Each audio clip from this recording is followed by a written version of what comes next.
Olá, galerinha! Esse é o Rumo ao UERJ, o melhor e o maior canal do YouTube destinado ao vestibular da UERJ. E esse vídeo já é um achado, né, gente? Vamos fazer o seguinte, combinadíssimo, tá? Último mês, praticamente, para o vestibular da UERJ. 30 dias aí, mais ou menos, da prova. E a gente vai fazer aqui 2 vídeos no seguinte esquema. São 8 contos em Anos de Chumbo, Chico Buarque.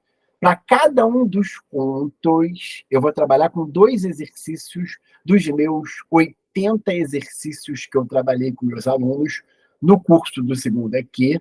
Vou fazer 2 de cada conto, ou seja, 16 exercícios, sendo que esse vídeo eu vou fazer 4 contos, ou seja, 8 exercícios. Os 2 que eu considero mais importantes, explicando detalhadamente os porquês, junto e acentuado, acento circunflexo, para vocês, porque vocês merecem. Nós não vendemos e-book, nós compartilhamos o nosso conhecimento. Essa é uma forma de vocês fazerem o vestibular, acompanharem a gente, por isso que o nosso canal é o que tem o maior número de inscritos e que tem o maior número de likes também, né? A gente trabalha para isso, para conquistar vocês. Nós temos uma comunidade no WhatsApp com mais de 400 alunos, e é isso que faz toda a diferença. Um trabalho com seriedade, um trabalho com ética, um trabalho com respeito ao aluno, porque vocês são meus alunos, vocês são fodas! Simbora, galerinha! E, ó, deixa eu explicar aqui para vocês como é que está organizado esse material, e esse material vai estar em anexo aqui para vocês, porque a gente não vende e-book. A gente compartilha o nosso conhecimento. Aí, os exercícios inéditos. Nesse vídeo, eu vou fazer 2 exercícios inéditos de 4 contos. São eles: conto Meu Tio, conto O Passaporte, conto Os Primos de Campos, conto Copacabana, tá? São esses 4 contos que eu vou escolher 2 exercícios de cada. E olha que luxo esse material, gente. Depois eu vou colocar aqui o linkzinho, você vai abrir o material, vai ter o linkzinho com o nosso vídeo lá no canal. Nós temos uma playlist com todos os 8 contos do Anos de Chumbo. E a nossa playlist está completa desde junho. Nós somos um canal que realmente, né, nos preocupamos com vocês, vestibulandos da UERJ. Por isso que a gente prepara vocês com tanta antecedência, né? E na frente de cada um desses contos aqui, você tem um resuminho de cada conto, ó, em amarelo e vermelho aqui. É um luxo, né, gente? Então vamos lá, vamos fazer o primeiro exercício do conto Meu Tio. Esse conto polêmico, né, que abre o livro Anos de Chumbo, do Chico Buarque, tá? Vamos lá. Reclamou do elevador que vive enguiçado, mas até o fim do ano pretendia nos mudar para um apartamento melhor, num bairro melhor. Minha mãe faria beicinho, pois desde criança a mana era orgulhosa e turrona, mas acabaria por ceder. Meu pai nunca recusaria um upgrade, segundo meu tio, e eu seria a mais felizarda por morar perto da praia. Questão 1. Esse trecho já nos antecipa algumas conclusões sobre o caráter da mãe e do pai. No final do conto, isso ficará mais explícito. O que fica-nos aqui antecipado? Preste atenção no seguinte, né? Esse é um trecho logo do início do conto, lá das páginas 11 e 12, e a gente fica... Esse conto é bastante chocante, né, gente? Esse conto foi o conto...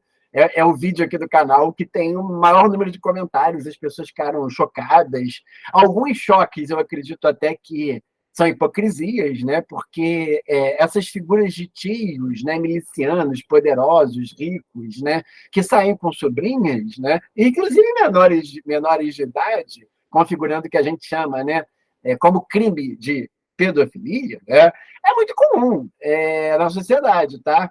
E o Chico Buarque está denunciando isso, tá? Ele não está apoiando. O conto ele não é fanfic, nem está apoiando, tá? Então, vamos lá. O que fica antecipado aqui nesse trecho? Olha, aqui fica antecipado que a mãe a mãe era orgulhosa, era uma pessoa orgulhosa. A mãe, no final do conto, ela se preocupa que a filha não usou camisinha com o tio. Ela sabia que o irmão, o tio da menina, né, pegava a menina, né, e que não usou camisinha, e a mãe fica preocupada. A mãe é uma figura orgulhosa.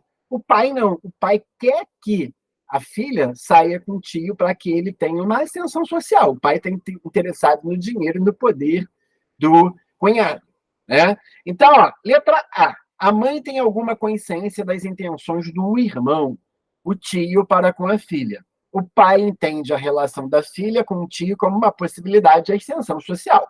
Então, a letra A é a nossa resposta. Letra B. O tio percebe que a irmã, a mãe, é uma pessoa interesseira. No entanto, sabe que será difícil convencer o pai?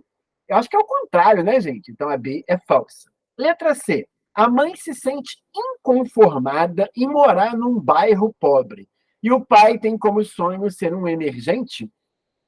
A mãe fica inconformada? Não, a mãe, ela me parece até uma pessoa mais ou menos, né? Enfim, né? Mas o pai, né?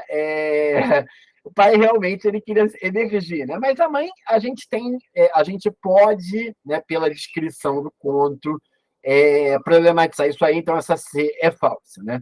B. O pai defende que a filha se case com alguém que ame. É isso? Claro que não. O pai quer o dinheiro do tio, né? Do cunhado, do tio da filha. Né? Pois ele acredita no amor. Não, né? Então a D é falsa. Então, gente, essa questão dos pais que nos gera um choque, né? Gente, e isso é uma hipocrisia nossa, porque a gente vai aí em vários, e não só, tá? Que eu estaria sendo preconceituoso se eu falar assim, a gente tem que ir para o interior do Brasil para verificar esse tipo de relação. Não, menina, não, tá, gente? É muito comum nas grandes cidades você ver famílias que estão vendendo as filhas, né? Vendendo, né? Sobretudo as meninas, tá? Essa questão é muito séria, tá? Vamos lá, questão 2. No que concerne ao processo de formação de palavras, a expressão upgrade é formada pelo processo de. Bom, o upgrade é uma palavra em inglês, né? Para dizer o seguinte: você cresceu, você subiu, deu um up. Né? Esse processo de formação de palavras se chama neologismo. E por que a gente tem aqui, por que o Chico Buarque usa esse tipo de palavra? Esse tipo de palavra chamada neologismo, para que o conto ganhe verossemelhança externa. Lembrando a vocês que ela é uma adolescente, e a adolescente adora usar a palavra em inglês. Pô, vou dar um up, né? Olha como que ela chama a mãe, a mana, né? Então, tem um monte de recursos aqui nesse conto. Então, duas questões muito interessantes, porque uma trabalha com a questão da moralidade, da falsa hipocrisia da sociedade, e esse conto, né? Ele fala disso. E a segunda questão, que é uma questão de língua portuguesa, né? De formação de palavras. Estuda isso, formação de palavras. Conto Passaporte. Não é um conto que teve tanto frisson aí não teve uma recepção de tanto frisson, pelo menos aqui no canal, né? Mas é um conto super interessante e que está discutindo a questão da fama, de como que nós lidamos com a fama, que nem sempre as pessoas famosas são pessoas queridas, né? E é um conto também diferente, por isso que eu trouxe a questão 4 aqui para vocês, porque ele é um conto um pouco diferente. Dos 8 contos, 6 deles são narrados em primeira pessoa. E esse é um conto narrado em terceira pessoa.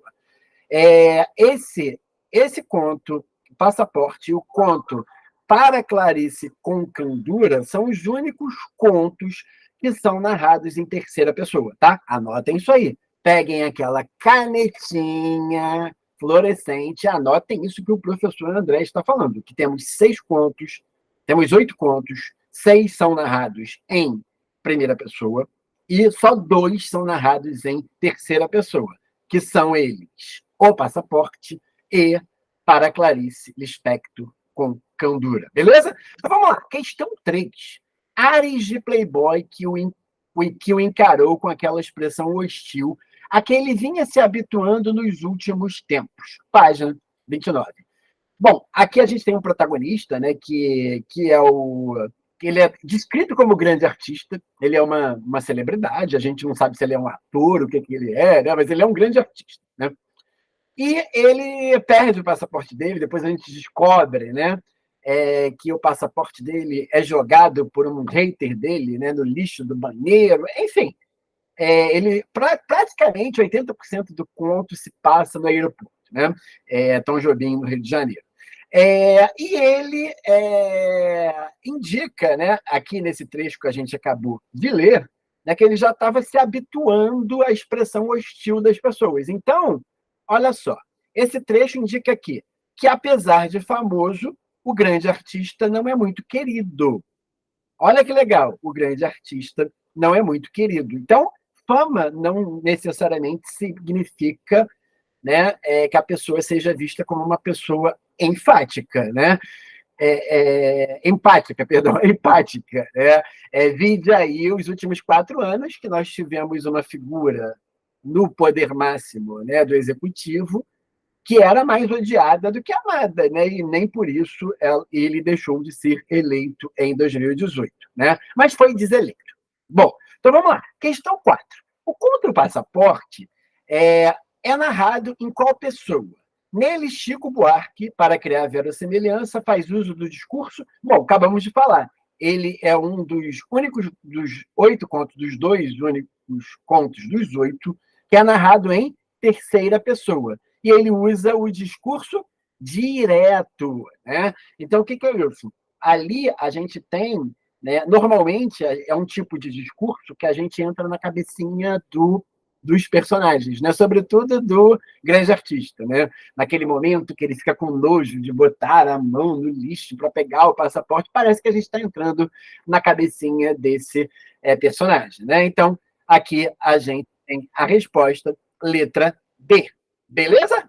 Beleza pura, né? Então vamos lá. Vamos voltar aqui para as questõezinhas. Vamos lá. Então, conto Primos de Campos. O que eu destaco nesse conto Primos de Campos? E, sobretudo, na escolha dessas 2 questões. Eu tinha 10 questões nesse conto, né? E escolhi 2. Bom, eu escolhi uma que acho fundamental, que é a questão 5. A gente sabe que o nosso narrador e protagonista, né? Ele é narrado em primeira pessoa, esse conto, que é um menino que ele tem problema de amnésia. Gente, tem uma coisa muito interessante, eu estava discutindo isso com a minha turma do segundo aqui, né? Que na maioria desses contos as pessoas têm problemas. Né? Tem um conto que é o último, Anos de Chumbo, que o menino, né, ele teve poliomielite. Né? Nesse conto aqui, Os Primos de Campos, o menino sofre também de ionerese, né, que é uma doença relativa a fazer xixi na cama. Né? A filha da Cida, no conto Cida, né, que é a moradora de rua, né? A filha da Cida tem albinismo, tem sempre algum personagem ali com algum probleminha. Né? Nesse conto, o nosso protagonista ele tem problema de memória. E quando a gente não lembra de alguma coisa, isso pode gerar alguns estremecimentos nas relações sociais. Né? Então, ó, a questão da memória do protagonista se apresenta como um certo vexame na passagem a seguir. A UERJ gosta muito desse tipo de questão, como a questão 5 aqui, né? Que ela pega vários trechos do livro, né, e vai querer tratar do vexame da memória. Quando você passa por uma situação vexaminosa, né? É aquilo que eu sempre falo para vocês. Por exemplo, se você esquecer a data de namoro que você tem com o seu namorado ou com a sua namorada, né? Isso é um vexame.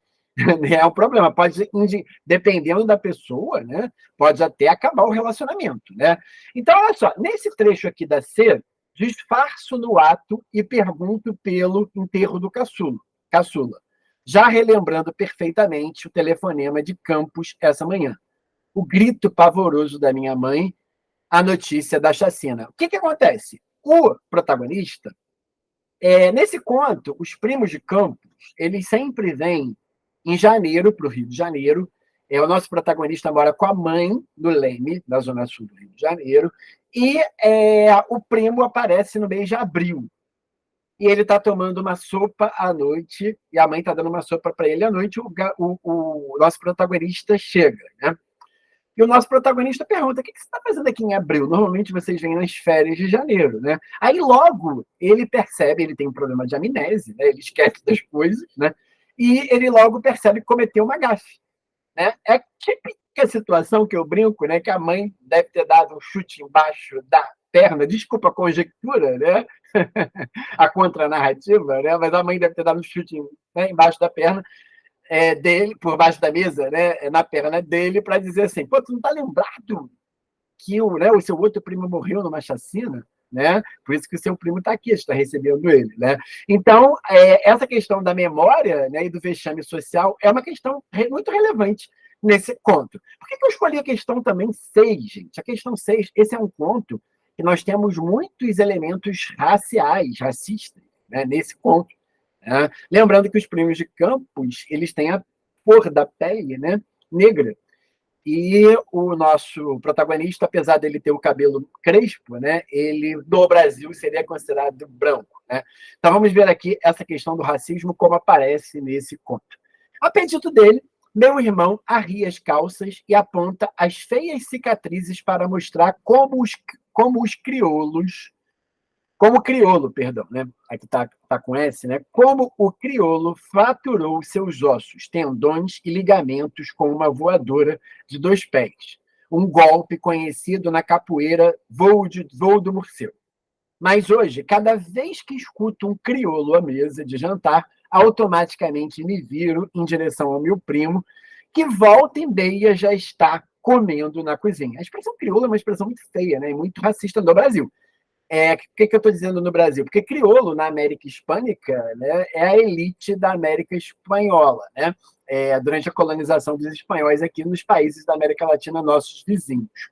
Então, o crioulo era um filho de espanhol nascido na América. Só que, para a gente no Brasil, crioulo é uma pessoa negra e é um termo super chulo, né, e super racista. Tá? Então, a palavra crioulo denota que tipo de comportamento e oriundo de quais personagens, tá? Os 2 personagens que são racistas nesse conto, né, são o irmão dele, do nosso protagonista narrador, que ele joga futebol e uma pessoa negra dá uma rasteira nele, né? Um backer, né? Um zagueiro dá uma rasteira nele e ele fica inapto para jogar futebol. E a culpa não é uma questão do jogo, né? Para ele a culpa é uma questão da pele, né? E chama essa pessoa de crioulo. Né? Então nós temos o racismo e temos 2 personagens, né, que são bem racistas nesse conto, né? O irmão mais velho do garoto, que era jogador de futebol, e o delegado, né, que a gente vem descobrindo no final do conto, já estou dando spoiler, né, que é tipo o padrasto do nosso narrador. Né? Não podemos nem chamar de amante, porque o pai deles é um personagem ausente, né? E depois a gente descobre no final do conto que o pai é um famoso jogador de futebol, né, que joga na Colômbia. Né? Mas é uma espécie de padrasto dele. Esse delegado é uma figura muito típica do Rio de Janeiro, né? Porque é um cara da polícia e um cara ligado com milícias, né? Enfim, esse conto é bem interessante, né? O conto Copacabana, que foi um conto que teve uma recepção que eu achei muito interessante, né? Esse conto, gravar o vídeo dele por último foi muito legal também, né? Que eu fiz essa gravação no Copacabana Palace, né? Ninguém tem um vídeo tão chique, né? Quanto nós, né? Falando desse segundo livro da UERJ, né? E esse conto Copacabana, ele teve uma recepção muito difícil. A maioria das pessoas, dos meus alunos e das pessoas que comentaram aqui na internet também, né? Acharam esse conto muito difícil de ser lido. De fato, ele, apesar de ser um dos menores contos, ele tem uma dificuldade de leitura também. Por isso, separei 2 questões. Uma de figura de linguagem, já até agora a gente não tinha feito nenhuma de figura de linguagem, né? E, claro, e com a semântica da figura de linguagem, da explicação do porquê do uso, né, da figura de linguagem. E a 8ª, que também esse conto, gente, fala sobre a questão racial, a questão do racismo no Brasil. Tá? Então, vamos lá, questão 7. Demos numa parte acanhada do bairro, de onde toda a luz parecia sugada para resplandecer na avenida. Parecia um lado avesso de Copacabana, onde os fundos dos prédios ficavam de frente para a rua. Eram prédios cinzentos, de 12 ou mais andares, em cujas fachadas figuravam janelas de vidro leitoso ou canelado e roupas estendidas à guisa de cortinas. No térreo havia portas de garagem e entradas de serviço, além de botequins pés sujos, onde Neruda deve ter se desgarrado de mim sorrateiramente, né? É bom a gente também pensar no seguinte: tem dois contos nessa obra, tá, gente, que fazem referências explícitas a lugares. É o Copacabana, que é o bairro mais famoso do Rio de Janeiro, e o conto O Sítio. Né? E quando a gente tem contos, né, que tem como nome desses contos nomes de lugares, né, você precisa fazer toda uma descrição. E tem uma questão aqui que é muito interessante, nós chegamos a essa conclusão nas nossas aulas do segundo aqui, de que tem duas Copacabanas. A Copacabana, né, da Avenida Atlântica, onde está ali o Copacabana Palace, aqueles hotéis chiques, aqueles apartamentos chiques e caríssimos, né? E você vai para uma rua atrás da Avenida Atlântica, já na Nossa Senhora de Copacabana, você já tem uma Copacabana que é diferente, que não é muito iluminada, é mais sombria e mais pobre também. E olha que interessante, o protagonista do conto, ele se diz um menino bonito de frente, ele se diz branco, de olhos claros, e as costas dele é cheia de espinha. Então, o próprio corpo do nosso protagonista representa essa Copacabana. A Copacabana da Avenida Atlântica é a parte de frente dele, né, do rosto bonito e olhos claros. Né? E a parte de trás, das costas dele, cheia de espinha e pobre. Né? Então vamos lá. Na construção do trecho, Chico Buarque faz uso de uma figura de linguagem. Que figura de linguagem é essa? A antítese, né? É uma figura de linguagem que usa a oposição. Então tem uma Copacabana luminosa, que é a Copacabana da Avenida Atlântica, da Beira-Mar, e a Copacabana já mais apagada na primeira rua atrás, que é a Rua Nossa Senhora de Copacabana. Tá? Então, representação de duas Copacabanas, uma rica, glamurosa, voltada para o mar, e outra pobre. Beleza? Questão belíssima, né? Ficou muito bonita essa questão. Me orgulho muito de tê-la feito para vocês. Questão 8. Né? Então, eu fui chegando às ruas internas de Copacabana, onde jogava futebol no asfalto com os filhos das empregadas. Tá vendo? É um conto narrado em primeira pessoa. Ali eu podia andar de torso nu, sem constrangimento, pois meus camaradas, com séculos de bordoadas no lombo, talvez não hesitassem em trocar sua pele marrom por uma vermelhenta e sebácea como a minha. Então, ele está falando justamente disso que eu acabei de falar para vocês, né? Que ele tinha vergonha de andar sem camisa na beira-mar, porque as costas deles eram cheias de espinha, e aquilo mostrava que ele não tinha dinheiro para cuidar da sua pele, né? E até hoje a gente sabe, né? Eu, quando vou em dermatologista, eu fico muito preocupado em sair com aquelas receitas, né? Porque aqueles cremes são carérrimos, né? Tem uma coisa cara, dermatologista e dentista. Né? Então, vamos lá. E aqui a gente tem, nesse trecho destacado, sublinhado aqui, né? É uma questão racial, né? Ele vai jogar futebol com os filhos das empregadas domésticas, que está aqui, e os filhos das empregadas são negros. Né? Então, o trecho sublinhado indica-nos a cor de pele do protagonista e dos colegas de futebol. Marque a opção que indica, respectivamente, a cor de suas peles e a explicação histórica para o termo sublinhado, ou seja, séculos de bordoadas no lombo. Quem é que levou séculos de bordoadas no lombo? No Brasil, a escravidão perdurou durante 350 anos. O Brasil é o penúltimo país a acabar com a escravidão da América Latina, em 1888, só perdendo para Cuba, que termina sua escravidão em 1889, e é o país que mais recebeu escravizados de África, oriundos de África. Né?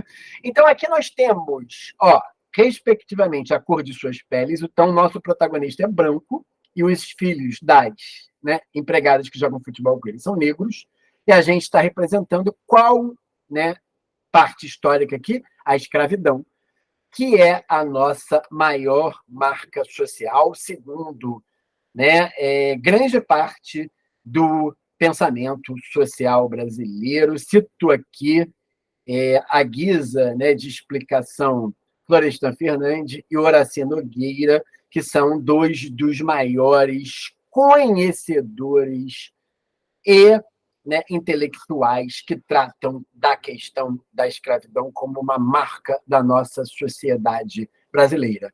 Gente, curtam esse vídeo. Vai ter o vídeo 2, com mais 8 questões, 2 dos outros 4 contos. Curtam esse vídeo, compartilhem, falem aí do canal. Por isso que a gente cresce todo dia, porque a gente tem compromisso com vocês. A gente não entrega material, né, há um mês para vocês do aqui, e muito menos há 2 semanas, né? Tem gente aqui, canais, cursos, né, que querem fazer lives para vocês, faltando 10 dias para a prova, né? Que, ao meu ver, mais atrapalham do que ajudam. Gente, um grande abraço, professor André, rumo ao UERJ. Esse é o maior e melhor canal destinado ao vestibular da UERJ. Participem do nosso grupo de WhatsApp, eu sempre coloco aqui o convite do grupo. Venha conosco, venha fazer parte desse sucesso. Valeu, galerinha!